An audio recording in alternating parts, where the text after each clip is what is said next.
pour tout le monde. Comme ça, au moins, celui qui est français, on sait qu'il est français, qu'il n'est pas autre chose. Ça empêche aussi aux autres de dire oui, t'es autre chose, aussi. Alors, invitons Ozon pour le remplaçant. Bah oui, Ozon, peut-être qu'on l'invitera, oui, bien sûr, Laurent Ozon, oui, oui, on en parlera. Le grand remplacement, hein. C'est qui va vous remplacer, des mecs comme moi, c'est ça? Vous avez peur, hein? Alors, qu'est-ce qu'on me dit? Alors, Tepage fait son rapprochement entre ethnie blanche et identité française simplement par transposition de ce que, par exemple, Kémy Séba, pourquoi son combat à lui serait légitime et pas celui de Rissen. Mais tout à fait, mon cher Eleftheros. Mais moi, je ne suis pas dans le combat de Kémy Séba. Ça, c'est quelque chose qu'il faut que aussi vous intégriez. Hein, Kémy Séba, c'est le leader, c'est vrai, du panafricanisme noir, mais moi, je ne me place pas dans sa position. C'est-à-dire que justement, je ne fais pas état de ma couleur. Vous savez, pour moi, la couleur, en fait, n'a aucun intérêt. C'est-à-dire que c'est quelque chose, je ne le vois pas, en fait. C'est pour ça, c'est quoi? C'est un taux de mélanine un peu plus important qui dérange? Non. Et peut baser en plus toute une idéologie. En plus, alors là, là-dessus, absolument pas. C'est du communautarisme mal placé. Penser que quelqu'un, parce qu'il appartiendrait à votre groupe ethnique, est forcément quelqu'un de bien et qui vous veut du bien, je trouve ça aussi ridicule que croire au Père Noël ou croire que la Terre est plate et que on pourra marcher sur le soleil. C'est complètement dingue. Croire ça, même voilà, au 21e siècle, je trouve que c'est une aberration. Après, s'il y a des gens encore pour penser comme ça, eh ben, je les laisse. Mais moi, je suis à des années-lumière de cette position-là. Hein, qu'on se le dise, voilà. Et quand je dis le combat légitime, Rissen fait ce qu'il veut, Kémy Séba fait ce qu'il veut. Ils font leur combat. Hervé Rissen, on pourra même l'inviter, il n'y a pas de problème, qu'ils viennent parler, etc. Mais moi, je ne crois pas en son combat. Voilà, c'est tout. Je ne le crois pas. Je ne crois pas en un combat d'une race blanche, etc. Au nom d'une race blanche.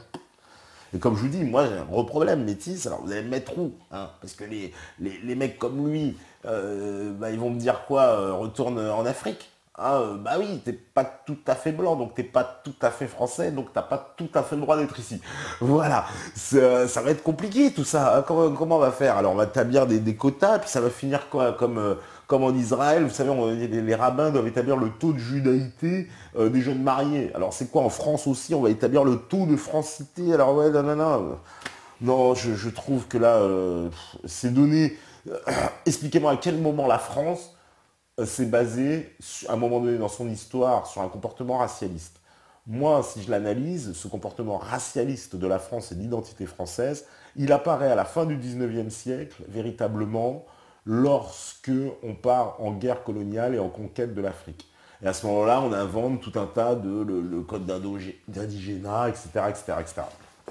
Mais je ne vois pas à quel point et à quel moment la France, dans son histoire, justement, à part dans cette construction de l'identité française républicaine, hein, parce que n'oublions pas que ça, c'est la République, hein, pour les fous de la République, qui a ramené ça. Voilà. Donc, à un moment donné, moi, je me pose la question. Alors, on va me dire, ah oui, mais c'est pas la vraie République. En tout cas, c'est la troisième République.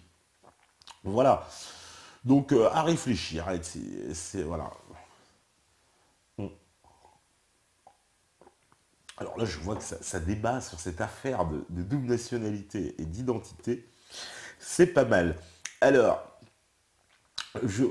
voilà, j'adore Eleftheros qui me dit mort de rire, te pas peu cher le cul entre deux chaises, je comprends que tu choisisses ni l'un ni l'autre. Bah oui, j'ai pas envie de choisir.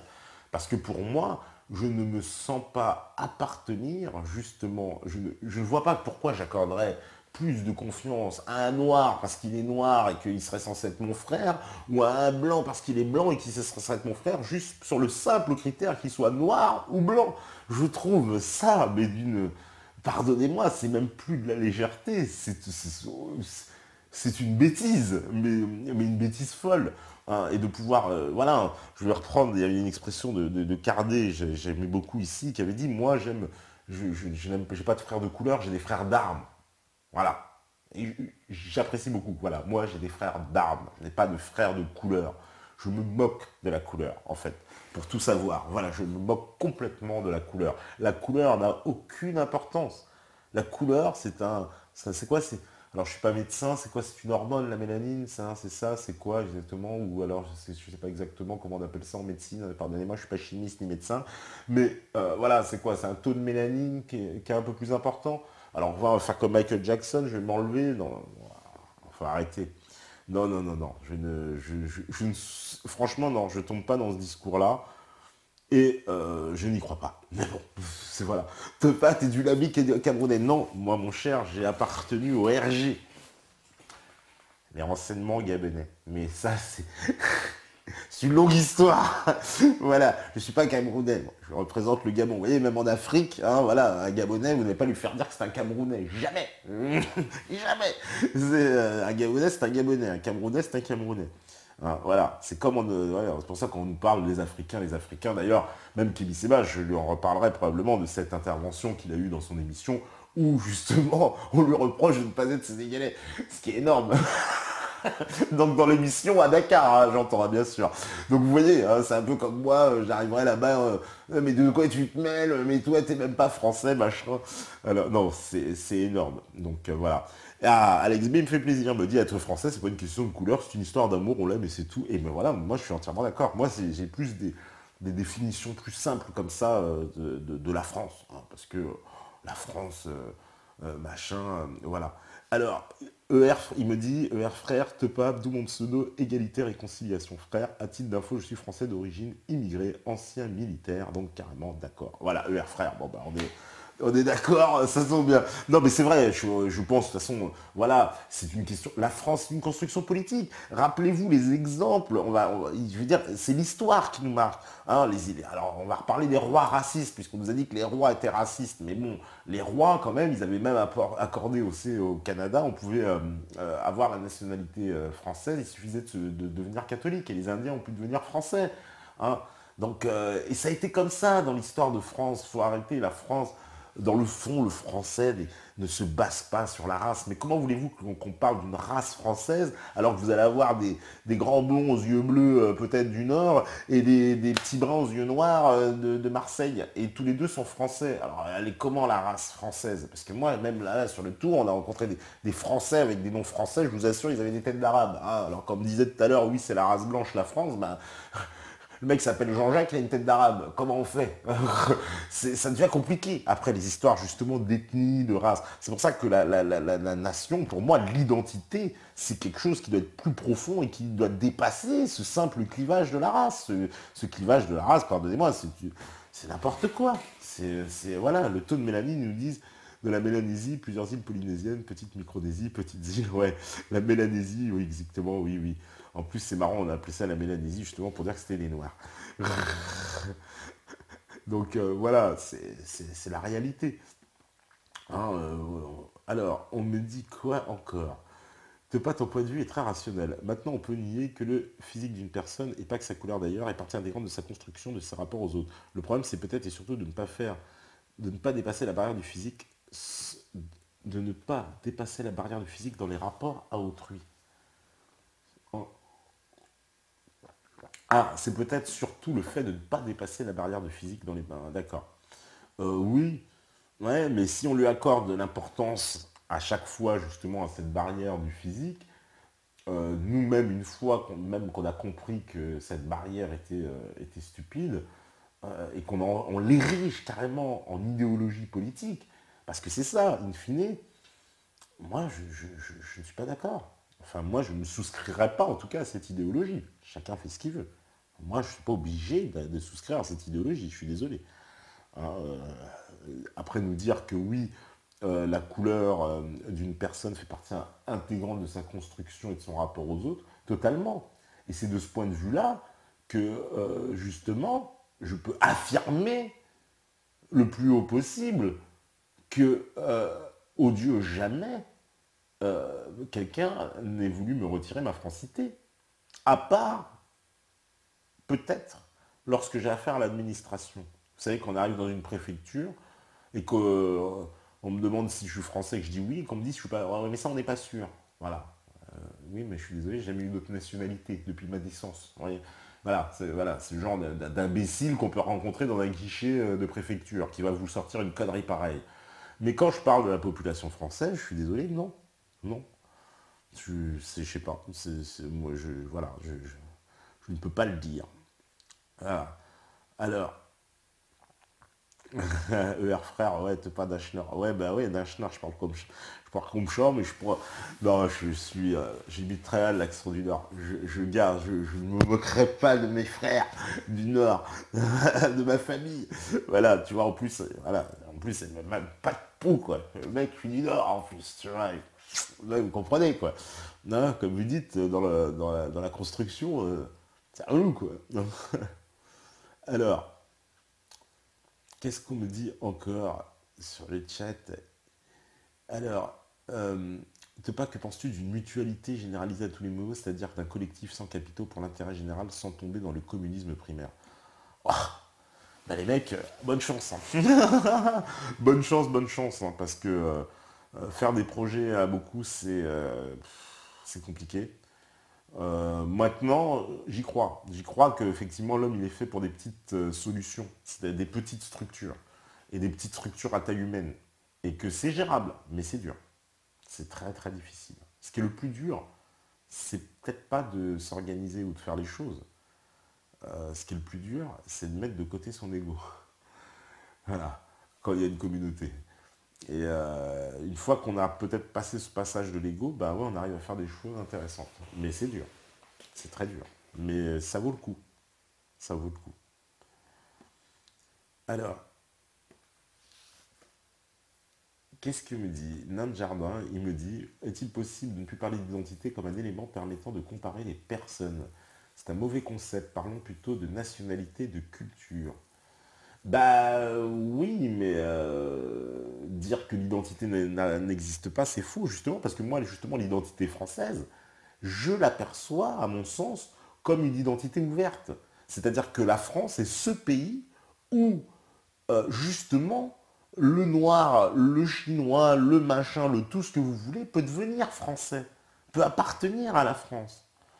C'est pour ça que c'est important quand même de définir l'identité, qu'on ne peut pas dire que c'est une question comme ça, hein, à la volée. Hein. D'ailleurs, le débat sur l'identité nationale de Sarkozy, hein, bon, qui avait tourné évidemment au pugilat contre les musulmans, mais ça on le savait à l'avance. Et c'est pour ça que c'est important, parce que définir juste l'identité, c'est un tout, quoi. La nationalité, la culture. Alors évidemment, ça en fait partie, mais il faut aller au fond des choses. Allons au fond des choses. Donc c'est pour ça que l'identité, quand on parle pour moi d'identité, c'est le tout dans son ensemble. Ça prend tout en compte. Parce que c'est ce qui va vous définir après, alors pas en tant qu'individualité, mais l'identité du groupe, quoi. Et donc à laquelle vous appartenez quand même. Hein. Donc ouais, c'est quand même. Moi je fais pas, je pense que oui, c'est le terme qu'il faut adopter. Hein. Hein, voilà. Ah, on me demande qu'est-ce que je pense de l'ananas assurance. Mais moi je pense que c'est une bonne initiative. C'est une très bonne initiative. J'attends de voir ce que ça va donner. Comme on a son jeu de mots, Dieu donné, mais bon, ce qui est, voilà, c'est qu'est-ce que ça va donner, mais de base, c'est une bonne initiative. Allons taper là où ça fait mal, allons concurrencer là où j'ai envie de dire, il se gave le plus. Donc, moi, oui, l'identité, je veux dire, l'ananas assurance, je suis plutôt emballé. Je suis plutôt emballé. On va voir ce que ça va donner maintenant, j'attends de voir. Hein. Je suis pas. Ah, on va pas dire dans les boules de cristal, j'en sais rien ce que ça va donner. Hein. Ah, Nuit, une petite réflexion sur la politisation de R. Ah, tiens, je m'attendais à cette question, à vrai dire. Alors, je prends un petit coup avant de répondre, parce que après, ça c'est ce genre de truc, tu vois, ça fait des histoires. Mais je suis obligé de dire ce que je pense. Bon, comment je vois la chose? Pour moi, on me dit c'est pas une blague ça. Non, c'est absolument pas une blague, hein, c'est très très sérieux. Pour moi, cette politisation, enfin politisation, puisque sera l'annonce qui va créer un parti politique, etc., parce que Marine Le Pen, justement, ne fait pas le boulot, etc., euh, j'ai le sentiment, si vous me demandez, mon sentiment profond, hein, parce qu'on me pose la question, pas une réflexion. Bah, ma réflexion, c'est de me dire que pendant des années, Alain Soral a soutenu, Marine Le Pen a soutenu le Front National, enfin pas Marine Le Pen vraiment, mais plutôt le Front National, certains éléments du Front comme plutôt Jean-Marie et Philippot. Au début quand même il a été avec Marine, puis ça s'est mal passé, les partis, etc., etc. Mais il a quand même toujours conservé, on va dire, une certaine forme de promotion envers le Front National, qu'il a défendu bec et ongle souvent, etc. Et puis, voilà, on me dit, fais gaffe à ce que tu vas dire de là. Et donc, moi, j'ai constaté qu'ensuite, le Front National, Alain Soral s'en est éloigné, enfin, très idéologiquement, il était quand même, avec justement ER, de plus en plus loin des idées du Front National. Pour moi, même si beaucoup de gens dans le Front National, dans ER, je sais, conservent un attachement au Front National, et lui-même le conservait, puisqu'il défendait, etc., même quand jusqu'à ce qu'il vienne ici, mais il voyait bien que c'était une Bastille qui devenait de moins en moins défendable. Et puis, il y a eu, on va dire, les sorties dernières, alors là, qui ont achevé, hein, je veux dire, Choprade et tout, la France doit dans l'intérêt d'Israël, etc. Enfin, la sionisation totale, hein, la soumission du Front National aux intérêts sionistes, ça l'a achevé, je pense, de le convaincre, de dire non, là, je ne peux plus, là, ça va beaucoup trop loin, parce que là, il est, comme il dit, il avait dit lui-même ici, qu'il reste le même, mais qu'à un moment donné, si les lignes bougent trop, c'est pas. En fait, finalement, c'est les lignes qui bougent. C'est que toi, tu veux rester le même. Et là, c'est un peu pareil. Le Front National, maintenant, il est vraiment très loin de lui. Il a du mal à justifier, peut-être, certainement, une forme d'affiliation, une forme de. Même encore de soutien, dans la mesure où le Front National, maintenant, a clairement affiché son jeu, hein. Donc, euh, je pense qu'il y a une espèce de sursaut d'orgueil de sa part de vouloir créer son parti politique pour aller en plus manger dans les terres du Front National, si j'ose dire, puisque c'est un parti qui va se créer, j'imagine, un parti patriote, etc., etc., etc. Donc, je veux dire, il y aura tout sauf le côté choc des civilisations, pas de sionisterie, etc. Donc, une espèce de patriote sincère. Est-ce que pour autant le pari sera difficile? À mon sens. Alors j'ai eu des personnes de R, on en a parlé, on a échangé, etc. Un peu. Apparemment, ce serait certaines personnes, tout le monde n'est pas d'accord, il paraît que ça fait l'effet d'une bombe, hein. Voilà. C'est pas moi qui le dis, c'est les réseaux sociaux, hein. J'ai lu, machin, etc. Ça fait l'effet d'une bombe parce que tout le monde n'était pas au courant, etc. Et donc ça fait l'effet d'une bombe auprès des adhérents parce que, effectivement, ER avait une position d'association, c'est-à-dire, comme l'expliquait Soral lui-même, plutôt un rôle d'influer sur le débat politique sans être acteur à part entière, c'est-à-dire sans, je veux dire, le mec qui se met, comment dire, qui influence lui directement de sa personne, qui va se présenter dans les élections. Or là, évidemment, le pas est franchi parce que si on fait un parti politique, si enfin R crée un parti politique, à ce moment-là, bah, j'imagine bien que Alain Soral va se présenter lui-même à des élections, être en avant par rapport donc à ce parti politique. Quelque part, toujours dans ma réflexion, hein, on est toujours dans la question, quelque part, on sait, et ça c'est une évidence pour qui a analysé un peu cette dissidence et ce mouvement de révolte qui est né en France, pour qui l'analyse, on voit bien qu'il n'y a pas de fédérateur politique. Il n'y a aucun dénominateur commun entre tous les dissidents. Il n'y a pas de vitrine politique. C'est-à-dire qu'on a une dissidence intellectuelle, d'historiens, d'écrivains, de professeurs, d'économistes, de tout ce que vous voulez, d'artistes, de machin, mais vous n'avez pas, il n'y a pas de vitrine politique. Il y avait un parti, à mon sens, qui pouvait un peu tirer les marrons du feu sur cette affaire et qui pouvait devenir la vitrine politique de la dissidence, c'est l'UPR, évidemment. Sauf que l'UPR, dans ses choix politico-stratégiques, a décidé de se fermer complètement plutôt de ce public, on va dire, entre guillemets, dieudonnéiste soralien, et ne rien avoir avec lui, etc. Donc d'une façon aussi, c'est une façon sur le plan politique de se couper d'une grande partie des gens qui auraient pu être censés être des gens qui allaient voter pour l'UPR. Et donc, pour le coup, l'UPR a loupé ce coche de devenir effectivement le grand parti politique de la dissidence, quitte à devenir après, évidemment, aux yeux des médias, le grand méchant loup, le machin, etc. Mais de toute façon, ce que l'UPR sera quand même, à mon sens. C'est toujours encore dans mon analyse. Et donc, euh, quelqu'un comme Alain Soral aujourd'hui, qui pour moi, évidemment, voilà, va créer son parti, comme je le dis, pour moi j'ai l'impression que c'est un sursaut d'orgueil du genre tellement eh ben, le Front National est parti trop loin, donc il a été trompé, mais lui-même a trompé les gens quelque part, puisqu'il les a amenés à les soutenir en disant non, mais il y a quand même un soutien, il voit bien qu'aujourd'hui ça ne tient plus.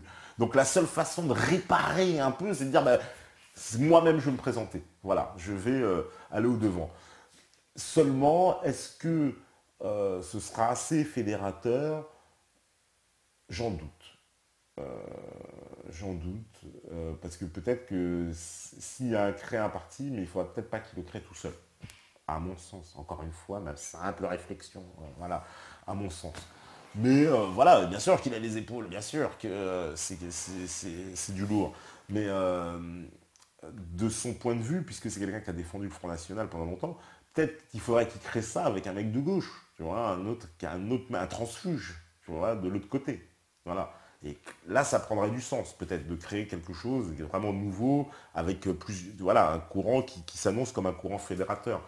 Or, créer une sous-filiale qui devienne une sous-division de R politique un peu, etc., je sais pas, je sais pas, j'ai du mal à voir ce que ça va donner au niveau du contenu. Mais maintenant, on peut être surpris, j'attends de voir, hein. C'est pareil, hein, c'est encore des projets frais. Donc là, moi, je vous donne mon analyse à chaud de pourquoi je pense que ça c'est en train de se passer, hein. Maintenant, ce que ça va devenir, ça, on n'en sait rien, hein. Dieu nous le dira. Hein. Voilà, l'ESA me dit l'UPR, le grand flop. Voilà, l'UPR a un discours politique que R ne parle pas de sionisme, ne parle pas de sionisme. Oui, c'est vrai, Canaric, ça c'est vrai. Justement, oui, c'est aussi un choix politique de l'UPR d'éteindre certaines questions, mais évidemment, dans la dissidence, entre guillemets, quand on dit dissidence, c'est-à-dire dans l'esprit de contestation générale, il y a des sujets sur lesquels on ne leur pardonne pas de ne pas évidemment s'exprimer, parce que c'est trop flagrant. Voilà, bon, mais évidemment, je connais ça. Alors, Topa, tu viens d'avouer à demi-mot que tu rentrais en politique avec R. Je savais que tu étais mon frère mort de rire. Ouais, bah oui, mort de rire. Oui, j'ai fait un lapsus, j'ai dit oui, nous avons créé un parti politique. Non, j'ai rien créé du tout. Je suis pas lié à cette histoire de parti. C'est voilà, quand je disais nous, parce que je me plaçais, vous savez, voilà, dans la peau du mec, voilà, de Soral qui crée le parti. Donc je dis nous. Donc c'est comme un personnage, vous voyez, c'est compliqué, hein, voilà. Mais je ne crée pas de parti politique. Voilà. L'UPR fusion, bah déjà ce serait intéressant, déjà un parti Soral Asselineau, mon Dieu, vous imaginez bon, le bazar absolu, j'ai envie de dire. Alors, proposition principale de CNR, ERCAN qui dit ça. Ah, bah dans ce cas, pardonne-moi, mais je suis obligé de souligner, alors je ne sais pas si c'est vrai, on va voir, hein, si c'est ça, ERCAN, mais en tout cas, si c'est inspiré du programme du CNR, ce sera quand même un plagiat du programme de l'UPR, qui lui-même est inspiré du programme du CNR, je le rappelle. Hein, j'ai participé de très près euh, à l'élaboration, donc je sais que voilà, c'est un programme qui est complètement inspiré du CNR, je peux le certifier. Je sais pas, voilà. Cyrine, l'ego est un vrai fléau pour la dissidence. Ouh, excellent. Tu m'étonnes. Mais c'est vrai. Ah, voilà, Chouard et Soral, ouais, ne sont-ils pas compatibles? Vous rêvez, Chouard et Soral ne sont pas compatibles. Ah, c'est voilà, c'est Gilles qui dit non, ils sont pas compatibles. Ah, mais ça, je ne sais pas, ils sont pas compatibles, ils sont pas compatibles. Euh, ouais, bah, pour ça, ce serait ça. S'il y a un parti politique à créer en France, là, en ce moment, qui doit devenir la vitrine politique d'une idée dissidente, il faut que ce soit un parti qui fédère, justement, qui aille de Asselineau à Soral, qui aille en passant par Hilar, en passant peut-être même par, justement, Hervé Ryssen et tout le monde, vas-y. C'est-à-dire un truc qui prenne tout le monde en compte, mais ça va être compliqué. Tout le monde à la même table, le taux de mélanine risque d'exploser. Non, mais ça va être compliqué tout ça.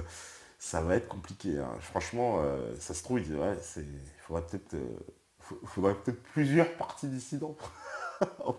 Mon Dieu, ça va être compliqué, hein. Ouais, ça va être compliqué. On me demande, tu votes pour qui? Mais je vote plus, moi. Donc, vous êtes tranquille, hein. Je ne vote plus, je n'ai plus été voté depuis 2012, je crois, j'ai pu voter. Donc, non. Et à la base, j'étais plutôt à gauche. Non, j'ai jamais aimé les mecs de droite. Mais bon, c'était des idioties de gauchistes. Je suis guéri. Donc non, j'étais plutôt à gauche, comme beaucoup de gens en banlieue. De toute façon, la banlieue, le rap, ça a toujours été à gauche. Hein. Il y a eu un monopole de la gauche sur la culture, sur la musique, voilà, ça a toujours été comme ça. Dire même quand d'ailleurs dans le rap, les mecs qui se sont présentés à droite, ils l'ont payé cher. Hein. Je l'avais vu Doc Gynéco, Faudel, machin. Dès que vous avez vous affichez de droite en tant qu'artiste, ça coûte cher, ça coûte très cher. Donc voilà. Moi, j'étais clairement à gauche, mais par conviction, hein, parce que j'ai toujours pensé, oui, la gauche, c'est le social, c'est les gens qui sont là pour aider les autres, c'est ceux qui pensent à leur avenir, au prochain, etc. Ils sont pas racistes en plus. Voilà, donc la belle escroquerie. Donc une fois qu'on s'est déformaté de ce discours-là, on voit que bon, bah, la gauche, ils valent rien. La droite, je les vois différemment, c'est-à-dire, je ne pense pas qu'ils soient mieux, mais finalement, ils sont un petit peu plus francs, je pense que finalement il y a un côté plus franc à droite, en tout cas plus le mec c'est un enfoiré, il dit je suis un enfoiré. Voilà. Ça c'est un mec de droite. Moi je suis un enfoiré, je vous emmerde, qu'est-ce qu'il y a? Bah voilà.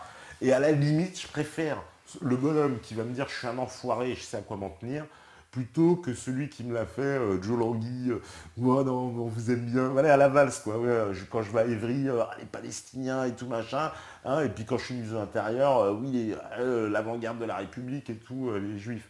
Donc ça, non, c'est plus, je hais la gauche pour ça. Aujourd'hui, je vois, la gauche me débecte, en fait. Si vous voulez le savoir, le fond, il me dégoûte. Il me dégoûte au plus profond, voilà. Et l'extrême gauche, elle aussi, m'insupporte. Alors là, je sais que mes propos, on pourra les reprendre, ils vont dire ah ben regarde, c'est un putain de facho, il a dit la gauche le dégoûte. Bah oui, la gauche d'aujourd'hui me dégoûte et l'extrême gauche m'insupporte. Hein, voilà, c'est-à-dire que l'extrême gauche d'aujourd'hui, ce sont des gens qui sont les idiots ultimes du capitalisme, qui ne s'aperçoivent pas à aucun moment hein, dans la grille de lecture que l'Union européenne, c'est le poison absolu. Hein, j'ai eu une conversation, c'était juste là pendant les vacances, juste après le Métatour, avec comment dire, des militants de lutte ouvrière hein, que j'ai rencontrés dans une ville. C'était tout simplement surréaliste. Hein. Qu'est-ce qu'elle ose me sortir? Oui, le protectionnisme tue l'ouvrier français. Voilà. Voilà, c'est le genre de conneries qu'on entend à l'extrême gauche. Le protectionnisme tue l'ouvrier français. Hein, cette dame ne comprend pas qu'on a mis les Français en concurrence avec 1 milliard de Chinois et c'est pour ça qu'il n'y a plus d'usines en France et qu'il n'y aura plus d'usines, il n'y a plus d'ouvriers en France. Donc, à un moment donné, cette extrême gauche, hein, et à la fin, elle ose me sortir, bah oui, mais vous êtes contre les ouvriers. Non, mais je suis hors de moi dans ces moments-là. Faut presque se retenir parce que je vous assure, l'extrême gauche, ils sont insupportables, insupportables. Hein. Elle me parle de la révolution russe. Elle me dit ah mais vous respectez pas la révolution russe. Je lui dis mais cette révolution, vous rigolez ou quoi? Trotsky, il est venu avec ses hommes formés aux États-Unis. Mais oui, mais il devait y aller quelque part. Mais réfléchissez aussi. Alors le roi du communisme qui est payé par Rockefeller et vous me dites qu'il fallait bien qu'il aille quelque part. Mais il n'était pas en Ouganda que je sache. Il n'était pas hein, au Cameroun ou payé par le Népal. Hein, il était payé par Rockefeller. Il logeait au Waldorf Astoria, l'hôtel le plus cher du monde. Hein. Donc à un moment donné, c'est qui paye la facture hein, ce pauvre communiste hein, qui pense qu'il faut abattre le système capitaliste. Il faut se poser la question. Et là, à un moment donné, les mecs de gauche, de machin, me disent calme-toi, calme-toi. Oui, je dis, l'extrême droite, il m'insupporte. Ils m'insupportent. Voilà. Et ils ont du mal en plus à sortir de leur matrice. Hein. Je veux dire, ils sont dans des dogmes. Vous savez, c'est comme à l'époque soviétique. Quoi. Clac, clac, clac, clac, clac. Les mecs, tu peux pas les sortir de leur truc. Quoi. C'est fou. Ah, c'est incroyable. Quoi. C'est chaud. Donc, oui. Voilà, tu vois, si on me dit grave Mélenchon, s'il bosse pas pour le système, je suis bonne sœur, voilà, exactement. Ça, à un moment donné, c'est l'extrême gauche, ils sont insupportables. Parce que, alors, eux, ils sont attachés à des dogmes. Alors, soi-disant le dogme de la tolérance, mais les mecs ne vous écoutent jamais. Hein, ce sont, en plus, je vais le rappeler, parce qu'il faut en parler, hein, les antifas sont les mêmes qui agressent les gens, qui sont violents, qui utilisent la menace, voilà, qui utilisent les mêmes méthodes que la LDJ. Je les mets sur le même plan. Il n'y a pas de différence entre les mecs de la LDJ et les antifas. C'est la même racaille. Hein. C'est-à-dire que ces gens-là qui s'auto-prétendent d'un ADN authentiquement antiraciste, en fait, t'agressent dans les manifestations. d'ailleurs, t'agresses à plusieurs sur une personne, hein, parce que c'est toujours comme ça, c'est un peu comme la LBJ, hein, ce sont des grands courageux ces gens-là, évidemment, hein, et ensuite, ils imposent comme ça leur idée, ils imposent leur idéologie, et si tu n'es pas d'accord avec eux, ils te traitent de facho, un peu comme de l'autre côté, si tu n'es pas d'accord avec eux, on te traite d'antisémite. Donc c'est la même, je les mets dans la même sac, et ce sac-là, je le prends, je le ferme, et hop, on l'envoie. Arnaud Klarsfeld. Non mais franchement, non mais voilà, c'est plus possible. Donc je vous assure. Et il va falloir, je pense, cette année que tout ça évolue un peu de leur côté, mais on va agir en sorte. Bon, c'est l'heure de la deuxième pause, hein, avant la troisième partie. Et voilà, on me dit heureusement que t'as pas rencontré des amis du MPA, lol, tu m'étonnes de l'espérance. Non, mais les luttes ouvrières, ils étaient gratinés, je vous jure, c'était chaud. C'était vraiment très très difficile. Bon, on va faire la petite pause, la régie, elle est prête. Voilà, on va se détendre, on va aller boire un thé, et on revient juste après à vous la régie. Voilà, de retour. Après ce petit intermède, retour un peu speed. Voilà. Donc, euh, eh ben, écoutez, on a parlé, c'est vrai, on en parlait de vraiment, voilà, oui, Mosinor, trop fort, les gars, moi aussi, nous aussi, on adore. Et bon, voilà, on a parlé de ce parti. Bah écoutez, on attend de voir un peu hein, comment ça va se passer, le parti politique d'égalité et réconciliation. Donc il y en a beaucoup qui me disaient, oui, mais c'est vrai que ER, c'était déjà. Alors, ça avait déjà, on va dire, c'était presque un pré-parti politique, quoi. C'était déjà un proto-parti presque. Donc, il y a aussi une forme d'évolution logique. Pour ER, peut-être, vu de la dimension, l'apport qu'ils ont dans le débat, bon, bah, pourquoi pas. Maintenant, bah, écoute, on verra. Hein. Un petit mot sur le débat Chouar-Attali. Bah, Attali fidèle à lui-même, imbuvable, un... Chouard, il en place quelques-unes qui sont intéressantes, mais on ne laisse pas beaucoup s'exprimer. Euh, Moi, j'aurais préféré un débat que Chouard-Attali, oui, effectivement. Et aussi qu'on puisse laisser Chouard quand même répondre à l'argumentaire d'Attali qui était Attali, quoi. Je veux dire, le mec imbuvable qui vous coupe tout le temps la parole, etc. Non, c'était. Moi, ces débats de télévision m'insupportent un peu. Alors, c'est vrai que c'est bien de pouvoir avoir ces visions-là, se confronter, mais le mode de fonction de ce débat m'insupporte parce que, évidemment, on n'a pas le temps de parler. Il y a un parti pris manifeste pour l'un des interlocuteurs, etc. Donc, bon, bah, on essaiera d'en faire, nous, des débats. Donc, j'ai dit ça, peut-être que ce sera pas peut-être autant à la hauteur, j'en sais rien, mais on va en organiser aussi. Mais en tout cas, ça durera plus longtemps que sur France 3, ça c'est sûr. Hein. Vraiment. Voilà.